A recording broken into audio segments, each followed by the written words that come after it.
क्या आपने इस सीज़न का तरबूज देखा है? अगर नहीं तो हम दिखाते हैं आपको इस सीज़न का तरबूज। नमस्कार दोस्तों, ग्रीन रूट बाय रेखा चैनल में आपका स्वागत है। आज हम बात करने वाले हैं गर्मियों के सबसे प्यारे और रसदार फल तरबूज के बारे में। ये सिर्फ एक फल ही नहीं बल्कि गर्मी से बचने का एक उपाय है। तो चलिए लेते हैं तरबूज की पूरी जानकारी, इसकी खेती और कुछ रोचक बातें। मैं अपनी फ्रेंड के घर गई थी तो उसमें मैंने देखा कि उनके घर पे इस समय भी तरबूज लगे हुए थे।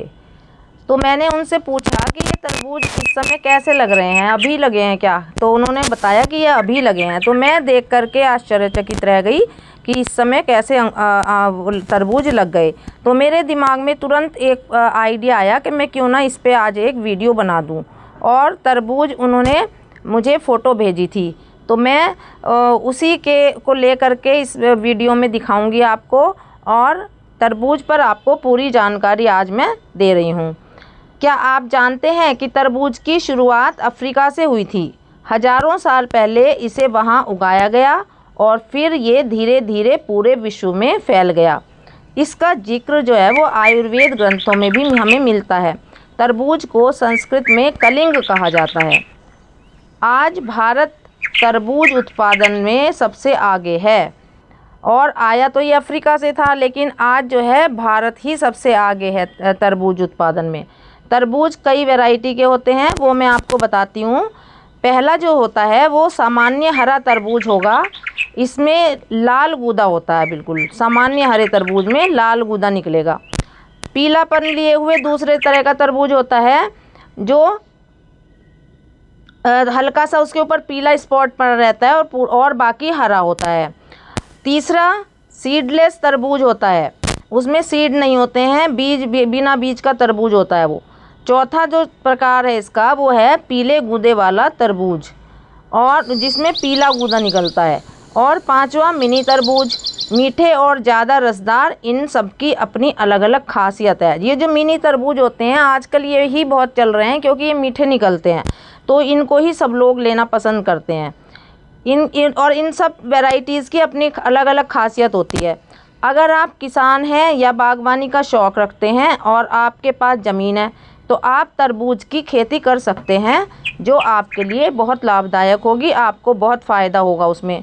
इसे गर्म और धूप वाला मौसम चाहिए। इसे उगाने के लिए हमें गर्म और धूप वाला मौसम देखना चाहिए। इसकी बुआई फरवरी से मार्च और नवंबर से जनवरी तक की जाती है। बालू वाली इसमें लोमी मिट्टी चाहिए, वो उपयुक्त रहती है। बीज को सीधा खेत में बोया जाता है।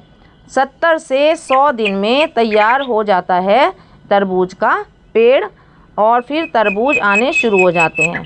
इसे खाने के फ़ायदे क्या हैं? इसे खाने के तो बहुत फ़ायदे हैं। ये तो अमृत के समान होता है तरबूज। ये मैं आपको बताती हूँ कि इसमें क्या क्या चीज़ें होती हैं। इसमें 90% तो पानी होता है और 6% जो है वो शुगर होती है।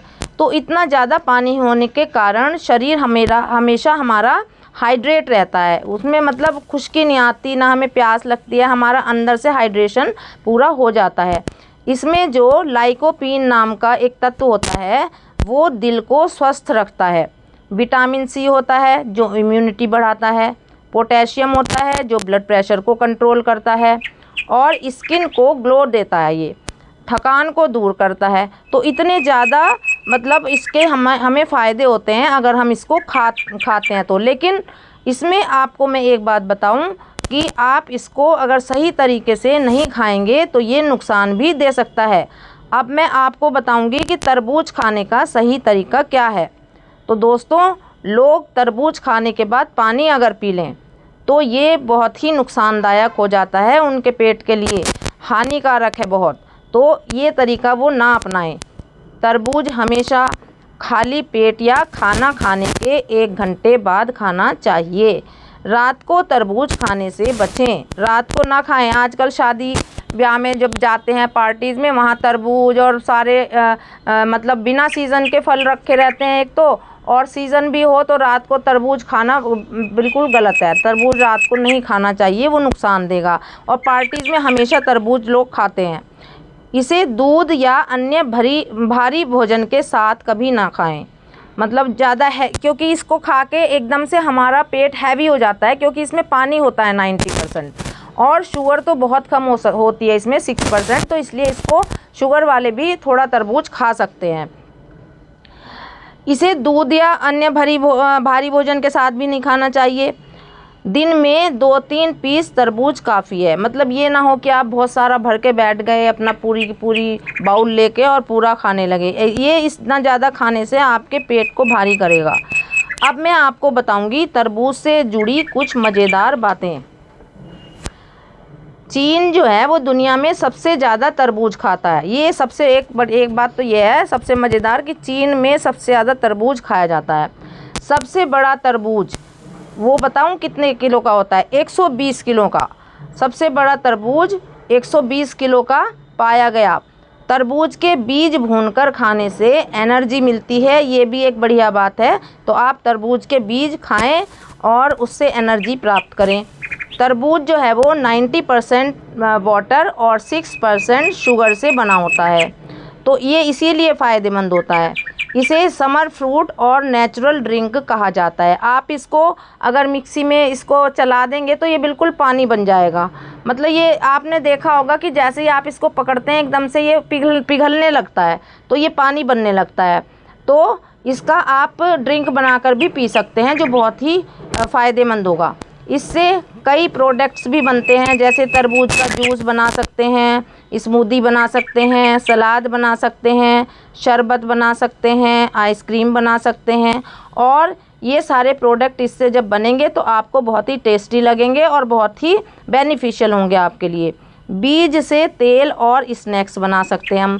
आप भी बीज खाते हो, आजकल तो सब लोग बीज खाते हैं, सारे 4-5 तरह के बीज खाते हैं, जो हमारे लिए बहुत ही अच्छा होता है और ये हमारा गुड कोलेस्ट्रॉल बढ़ाते हैं।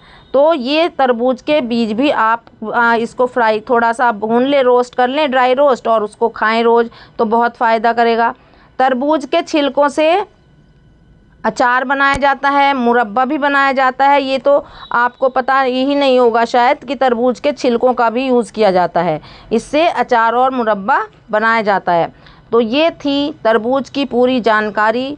जब भी आप तरबूज खाएं तो याद रखें कि यह केवल एक फल ही नहीं बल्कि सेहत का खजाना है। अगर आपको ये वीडियो अच्छी लगी हो तो लाइक करें, शेयर करें और चैनल को सब्सक्राइब करना ना भूलें। मिलते हैं अगली वीडियो में, तब तक के लिए सेहतमंद रहिए, खुश रहिए। धन्यवाद।